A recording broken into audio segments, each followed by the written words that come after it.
Sempat menolak untuk terjun pada Pilgub DKI 2012, ia kini justru meramaikan bursa Pilkada Jakarta. Memutuskan untuk meninggalkan dunia usaha, ia menganggap politik bukan sebagai komoditas perdagangan. Rajin temui warga, ia melihat banyak potensi yang belum digali dari ibu kota. Simak perbincangan saya bersama calon Wakil Gubernur DKI Jakarta Sandiaga Uno dalam Satu Indonesia.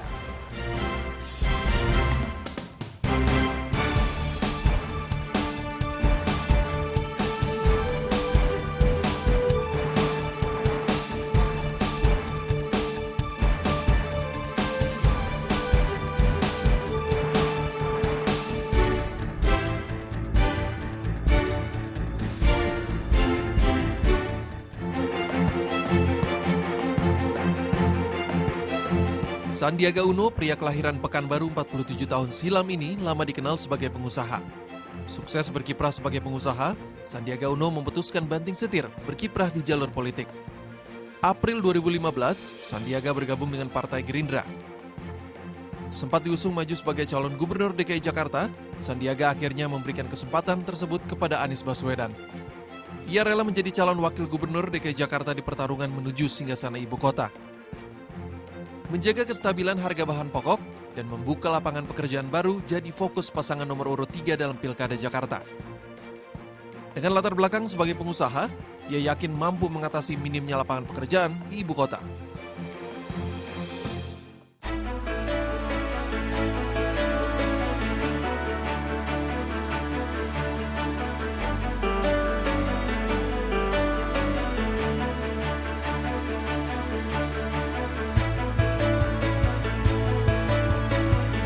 Dan Satu Indonesia kembali menyapa Anda. Kali ini kita berada di Kelurahan Galur, Jakarta Pusat. Saya sudah bersama dengan calon Wakil Gubernur DKI Jakarta nomor urut 3, siapa lagi kalau bukan Sandiaga Uno. Mas Andi ini kayaknya tiap hari kayak gini aktivitasnya dan katanya sampai malam juga dengar-dengar. Ya, Apa gara-gara ini jadi kurusan nih sekarang nih? Enggak juga sih, 10 bulan saya ngejalanin seperti ini dan masyarakat semakin hari semakin antusias, relawan-relawan semakin hari semakin bertambah. Ya keringetan sih, tapi kan sehat. Iya, hitung-hitung olahraga juga ya Mas ya? Hitung-hitung olahraga. Hitung-hitung olahraga. Dan salah satu yang dilakukan juga tadi adalah datang ke pasar gitu ya, turun ke pasar melihat kondisi pedagang-pedagang di sana. Dan ini bukan cuma Mas Andi doang yang melakukan ini, pasangan calon lain juga melakukan hal yang sama gitu. Yang menjadi pertanyaan adalah kenapa pasar sih Mas? Pasar adalah pusat perekonomian dan denyut nadi dari perekonomian Jakarta. UKM hidup di sana. 70% dari warga Jakarta masih memenuhi kebutuhan pokoknya dengan berbelanja di pasar tradisional. Jadi mau nggak mau setiap cagup, cawagup harus datang ke pasar tradisional. Nah keberuntung aku tuh selama 1,5 tahun terakhir dapat mandat dari Pak Prabowo Subianto yang dulu mantan Ketua Umum Asosiasi Pedagang Pasar. Ya. Jadi saya kenal banget bagaimana keadaan pasar sesungguhnya, bagaimana topografinya, landscape-nya seperti apa yang keinginan para pedagang pasar itu saya semua dapat. Jadi sebelum menjadi cawagup pun udah sering turun ke pasar berarti Udah ya? turun dan Mas Andi ini ya? 1 tahun terakhir jadi semakin sering turun. Jadi semakin sering. Nah bicara soal pasar, kita bicara perekonomian. Mas Andi ini juga sering ngasih apa ya, bisa dibilang pelatihan lah untuk warga gitu. Terakhir kemarin sempat lihat live juga dari Bigo, kemudian juga Facebook gitu kan. Itu emang rutin melakukan itu Mas? Rutin dan itu bukan karena lagi nyalon aja, karena saya ingin lebih banyak pengusaha. Kita butuh lebih dari 1,5 juta pengusaha baru. Di Jakarta kita butuh 200.000 lebih pengusaha baru. Jadi dengan pelatihan-pelatihan itu saya berharap lebih memotivasi warga untuk menjadi entrepreneurs, untuk menjadi pengusaha UKM bisa tumbuh. Dan kalau kita lihat juga program-programnya Mas Andi bersama Mas Anies juga itu kayaknya concern-nya adalah masalah perekonomian gitu kan. Salah satunya adalah UMKM gitu. Nah kalau boleh dijabarkan lagi atau boleh diceritain lagi, akan bikin apa sih yang berkaitan dengan UMKM ke depannya? Iya, satu kecamatan, satu pusat kewirausahaan. Jadi di tiap kecamatan kita akan bidik pusat kewirausahaan yang akan tumbuh untuk mengidentifikasi tiap kecamatan 4-5 ribu pengusaha baru. Itu yang akan dilakukan, mereka berikan pemodalan, mereka berikan pelatihan, mereka berikan begitu banyak mentorship sehingga pendampingan pengusaha-pengusaha ini akan tumbuh berkembang, anak-anak muda tidak lagi mencari lapangan kerja tapi menciptakan lapangan kerja. Tapi optimis nggak sih Mas akan tercapai targetnya? 200.000 ya? Saya sangat optimis karena kita ngelihat aja kalau ada aplikasi teknologi dan digital ekonominya bersinergi dan berkolaborasi, kita bisa lahirkan 200.000 pengusaha baru yang akan mandiri dan menciptakan lapangan kerja. 200.000 itu targetnya berapa lama, Mas? Dalam 5 tahun. Sebenarnya untuk mewujudkan atau membantu iklim kewirausahaan berkembang ini kan nggak harus jadi calon wakil gubernur, Mas. Iya. Dari pengusaha pun juga sebenarnya Bisa. Tapi yang kita nggak punya, kalau kita tidak ada dalam birokrasi adalah pembentukan kebijakan publik yang berpihak kepada dunia usaha. Misalnya peraturan-peraturan. Mereka di sini mengeluh lahan usahanya itu semakin hari semakin tergerus. Pasar tadi tidak ada kejelasan kebijakannya apa, mau diteruskan, mau direvitalisasi, warga was-was. Pedagang pasar juga was-was. Nah, kalau insya Allah berikan amanah dan warga Jakarta mendukung Anies Sandi, saya akan bikin kepastian. Oke, kepastiannya itu boleh dijabarkan lagi nggak sih, Mas Andi, apa aja kira-kira? 1, regulasi. Regulasi, oke. Nomor 2, untuk pedagang pasar tadi adalah bagaimana mereka, kapan direvitalisasinya, dan bentuknya seperti apa. Apakah mereka nanti tetap memiliki hak pakai ataukah hak sewa, dan lain sebagainya. Banyak sekali. Kepastian harga, seperti itu yang betul-betul harus dihadirkan. Dan selama ini Pemprov masih dalam posisi yang belum optimal dalam menghadirkan kepastian usaha itu. Oke, dan kalau kita bicara soal pasar lagi gitu ya, dengan persaingan sekarang yang ada banyak swalayan-swalayan. Saya yakin ke depan mereka tidak bersaing karena pangsanya berbeda. Tapi pasti ada gesekan.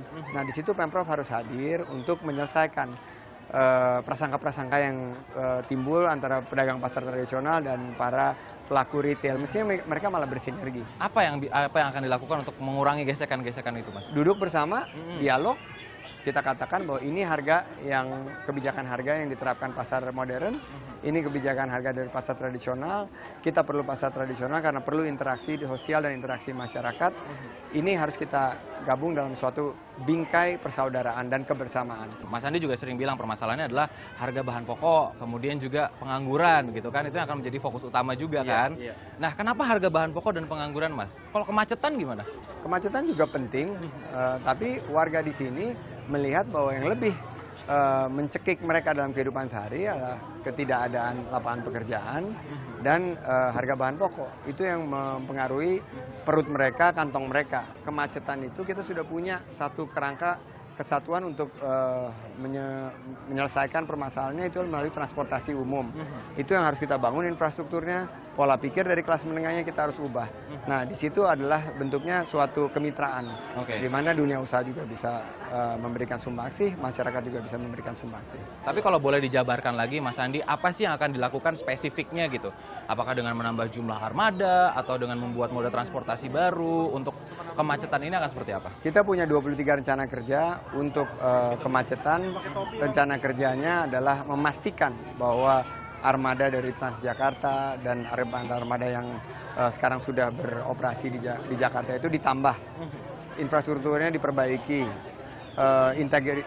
integrasinya diperbaiki, sehingga ke depan orang melihat bahwa ya memang menaiki kendaraan transportasi massal itu mungkin agak kurang nyaman, tapi ini adalah keniscayaan ke depan. Oke, baiklah. Itu tadi kita berbincang-bincang sedikit dengan calon wakil gubernur DKI Jakarta nomor 3, yang pasti kita masih akan terus berbincang-bincang di Satu Indonesia usai jeda. Di tahun 2012, kalau saya nggak salah, Mas Sandi juga sempat ditawarin sama Pak Jokowi waktu itu kan, untuk mendampingi jadi calon wakil gubernur. Kenapa nggak diambil waktu itu, Mas? Itu kalau dikenang ya banyak yang menyalahkan saya. Kalau misalnya saya udah ambil kan sekarang udah nggak usah kampanye lagi, udah jadi petahana gitu ya, Mas Sandi ya.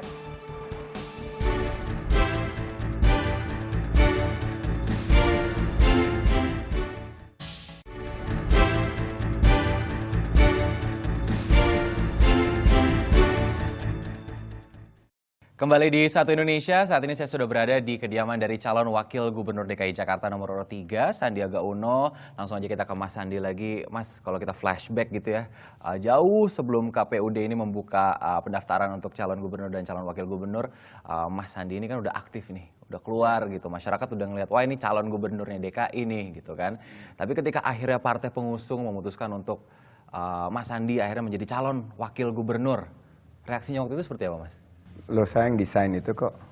Saya ngajak Mas Anies, kita sepakat untuk bermitra. Saya yang mengambil tanggung jawab untuk meyakinkan partai, Pak Prabowo dan Pak Sohibul Iman. Saya bilang ini pasangan yang menurut saya setelah saya jalan lebih dari 10 bulan yang bisa memenangkan hati dan pikiran warga Jakarta. Tapi kenapa kita nggak bicara nomor 1, nomor 2, kita bicara duit tunggal.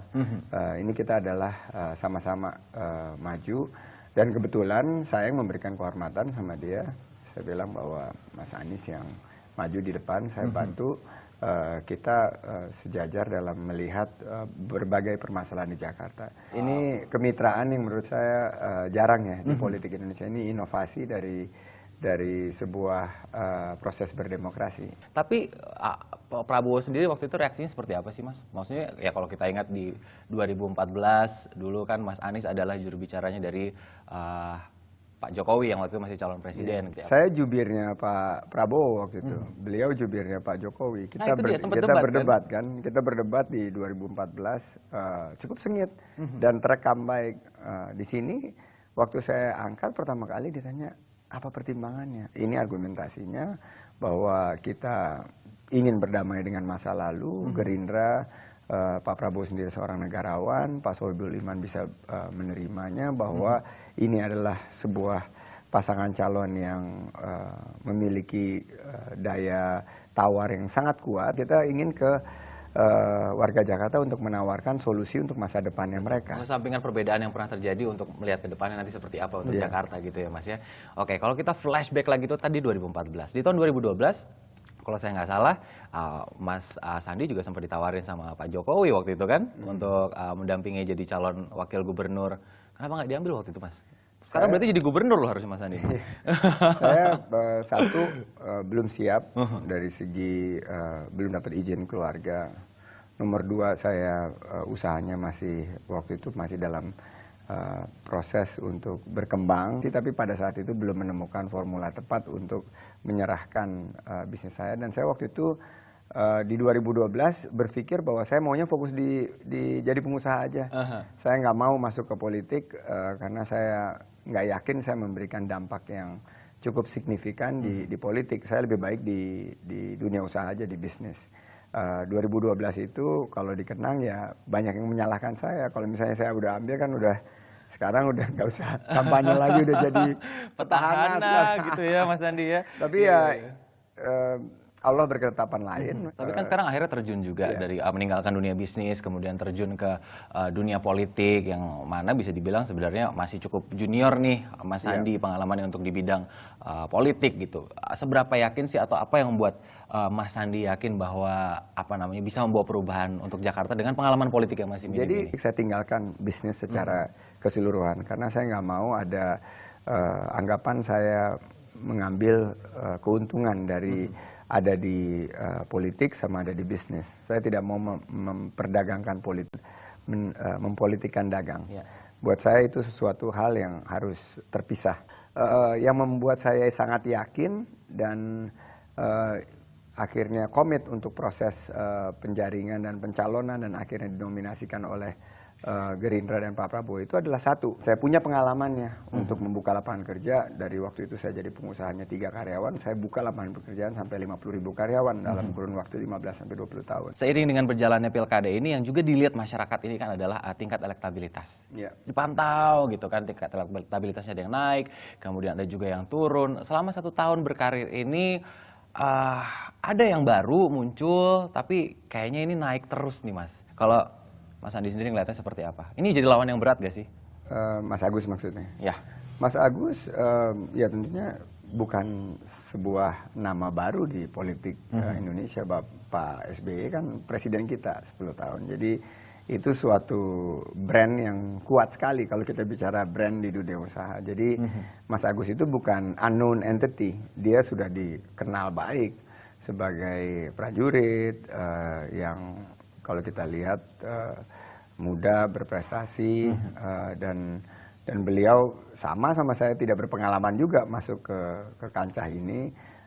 Bedanya saya udah kerja 1 tahun, beliau baru dimunculkan saat terakhir. Tentunya ada euforia dari pendukung Pak SBY dan partai-partai yang mendukungnya tentu suatu hal yang sangat wajar. Tapi kalau lawan terberat menurut Mas Sandi siapa? Semuanya berat. Semuanya berat, ya? Semuanya berat dan semuanya memiliki kans. Dan sekali lagi dari setiap proses politik, kan biasanya sekarang ngomong elektabilitas, ngomong survei.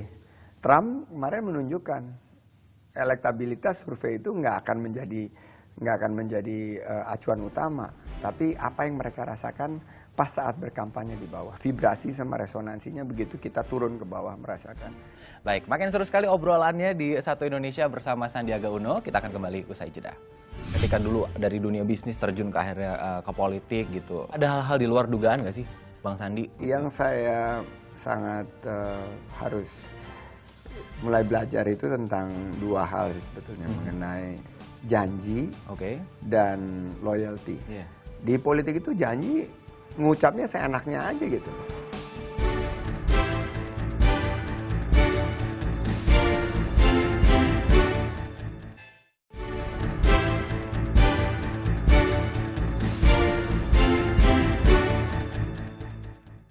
Terima kasih Anda masih bersama kami di Satu Indonesia. Kita kembali berbincang dengan calon Wakil Gubernur DKI Jakarta nomor urut 3, Sandiaga Uno. Oke, Mas Sandi, jangan Mas kali ya, Bang kali ya, lebih enak ya, karena ini kan calon Wakil Gubernur DKI Jakarta. Kalau kita lihat prosesnya ini kan panjang gitu. Ketika dulu dari dunia bisnis terjun ke akhirnya ke politik gitu.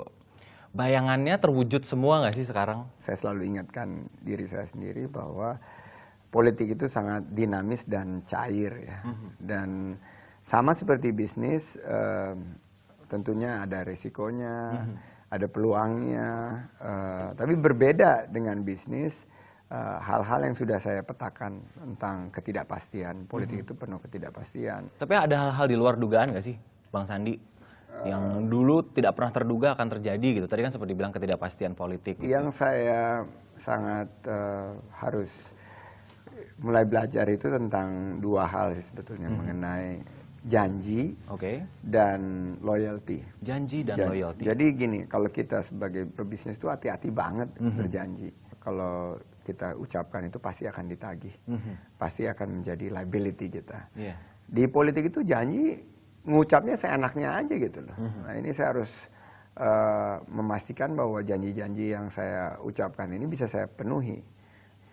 Karena banyak sekali politisi-politisi yang turun sebelum saya berjanji A tapi belum bisa menyelesaikan dan akhirnya tidak bisa ditagih oleh rakyatnya. Sekarang rakyatnya menagih kepada kita. Nomor 2, loyalty. Kalau kita lihat di politik itu loyalitas sebuah komoditi yang sangat-sangat langka. Dan kita melihat ya seperti peta politik seperti ini gitu. Jadi itu dua yang harus dijaga ya, janji dan juga loyalty. Karena kalau kita bicara soal dukungan keluarga nih, keluarga sendiri mendukung nggak sih sekarang mencalonkan jadi calon wakil gubernur gitu? Sangat mendukung istri saya. Istri itu orang Betawi asli, Nur Asia namanya, panggilannya Mpok Nur. Mpok Nur itu sangat mendukung karena dia sudah lama gemas ngelihat sekeliling di DKI itu masih banyak yang belum diselesaikan.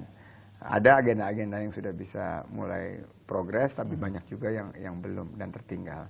Kalau menurut Bang Sandi sendiri, peran istri di dalam proses kampanye ini sepenting apa sih, Bang? Sangat penting. Sangat penting. Sangat penting. Karena istri itu ya merupakan bagian dari kehidupan seorang pasangan calon ya. Kepanjangan tangan dari kita juga. Di demokrasi yang lebih maju dari kita juga peran pendamping itu sangat-sangat efektif dalam menjangkau sebanyak mungkin elektoral. Bang Sandi itu sangat objektif. Dia nggak mungkin membela yang salah, walaupun sekalipun itu istrinya gitu. Jadi kalau memang itu salah, saya selalu diperingatkan. Sandi itu agak tertutup, keinginan dia itu tidak pernah dia ceritakan apa. Tetapi setelah terjadi, baru kita lihat, oh rupanya dia serius menanggapinya. Misalnya begini, ketika saya tanyakan, bagaimana hasil ujian kamu atau hasil raport kamu? Suaranya pesimis, enggak lah, enggak tahu deh, saya rasa kurang bagus. Tahu-tahu keluar angkanya itu sempurna. Jadi selalu saya itu dikagetkan dengan hal-hal begitu. Kalau misalnya kita bicara soal Pilkada 2017, ini kan dapat nomor urut 3. Ya kan? Nomor hoki itu. Kenapa hoki kalau menurut Bang Sandi? Pak nomor Jokowi sama Pak Basuki dulu kan nomor 3. Oh iya, dulu nomor 3 ya? Jadi ya buat saya nomor itu hanya sebatas nomor ya. Ini hanya di Indonesia aja loh. Kita dikerucutkan ke nomor urut gitu. Jadi kalau ke bawah selalu ditanya, Pak nomor urutnya berapa Pak? Gitu. Jadi mereka ada 3 hal yang mereka ingin lihat. 1, wajah kita. Nomor 2, nama tentunya. Dan ketiga itu yang mereka pengen tahu nomor urut berapa. Berarti sepenting itu dong nomor Sangat urut ya? penting menurut saya. Dan ini suatu fenomena yang cukup berbeda dengan demokrasi yang lain. Kalau kita lihat di Inggris, di Amerika demokrasi yang lebih maju, mereka hanya foto dan nama. Dan terakhir-terakhir ini saya udah nggak lihat lagi foto, nama aja. Dari kegiatan-kegiatan ini yang dijalani selama beberapa bulan ini, kalau yang Bang Sandi lihat dari Jakarta sendiri potensinya yang belum tergali itu apa sih? Pariwisata. Pariwisata ya? Pariwisata tuh Jakarta tuh banyak yang keren banget, belum tergali dengan maksimal. Saya ke hutan Pesanggerahan kemarin, itu kalau dikemas tuh, gila keren banget. Buat wisata ada hutan 120 hektar di tengah-tengah Jakarta gitu. Berikutnya kemarin kita baru meluncurkan Kepulauan Seribu. Oke. Kita luncurkan Kepulauan Seribu itu sebagai pola pembangunan yang mandiri. Karena nggak jauh kok, cuma 1 jam. Dapat suasana yang kayak di Maldives gitu. Bisa kayak tempat-tempat lain di dunia. Dan itu sebuah resort yang eco-friendly, bisa diciptakan di sana. Artinya banyak sebenarnya potensi yang masih bisa digali dari Jakarta gitu kan. Tapi kita bicara terburuk. Kalau Bang Anies, Bang Sandi nantinya ternyata nih nggak terpilih menjadi gubernur dan wakil gubernur DKI berikutnya gitu. Program-program itu akan tetap dijalani nggak sih Bang? Life goes on. Buat saya program itu akan terus berjalan. Mau diadopsi sama pemenang atau enggak, syukur-syukur kalau diadopsi. Kalau tidak ya saya akan jalankan sendiri dengan kekuatan saya yang saya miliki. Tapi saya nggak mau berspekulasi. Jadi di politik itu juga salah satu yang saya harus belajar itu, boleh punya dream besar, boleh punya ambisi, tapi keep your feet on the ground. Keep your feet on the ground. Jangan terlalu jumawa, atau kalau anak-anak di politik itu ngomong jangan asik sur aja. Sur kita dia lulukan gitu, enggak lah. Berarti jangan jumawa tapi tetap optimis boleh ya, optimis Bang Sandi ya, untuk bisa mendapatkan kursi gubernur dan wakil gubernur DKI Jakarta ini pastinya ya. Pasti. Sukses terus Bang Sandi, terima Thank kasih you, Bang banyak Taufik. atas waktunya bincang-bincang di Satu Indonesia. Sukses untuk Pilkada DKI-nya ya. Dan kita yang pasti akan terus menghadirkan perbincangan bersama para calon gubernur dan calon wakil gubernur DKI Jakarta untuk periode berikutnya. Jadi saksikan Satu Indonesia minggu depan. Saya Taufik Effendi, terima kasih dan sampai jumpa.